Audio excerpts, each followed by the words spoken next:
मुंबईतील बांगूरनगर परिसरात एका किरकोळ रस्ते अपघातातून झालेल्या एकाची हत्या करण्यात आली। 27 वर्षीय शरीफ अन्सारी यांचा यात मृत्यू झाला। पोलिसांनी या प्रकरणी 2 आरोपींना अटक केली। शरीफ अन्सारी हे मालवणी रोडवरून गोरेगावकडे दुचाकीवरून जात होते आणि त्यांची दुचाकीची ओला कॅबला धडक लागली। या छोट्याशा अपघातानंतर दोन्ही बाजूंनी वाद सुरू झाला।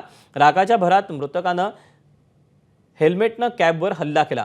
त्यानंतर ओला कॅब चालक सत्येंद्र गुप्ता आणि त्याच्या गाडीत असलेला प्रवासी सुनील पाल यांनी अन्सारी यांच्यावर हल्ला केल्याचा आरोप करण्यात आला। या हल्ल्यात धारदार शस्त्राचा वापर करण्यात आल्याची माहिती समोर आली।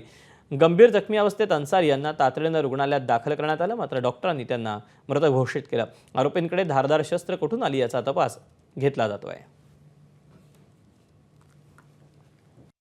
ओला उबेरच्या ड्रायव्हरने गाडीतून खाली उतरून मोटरसायकल चालकाला अननोन वेपनने मारहाण केली आणि बाजूला जो दुसरा सहकारी बसला होता त्याने देखील त्याला पुश करून मारहाण केली।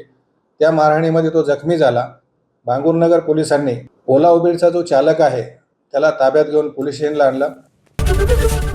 एबीपी माझा, उघडा डोळे बघा नीट।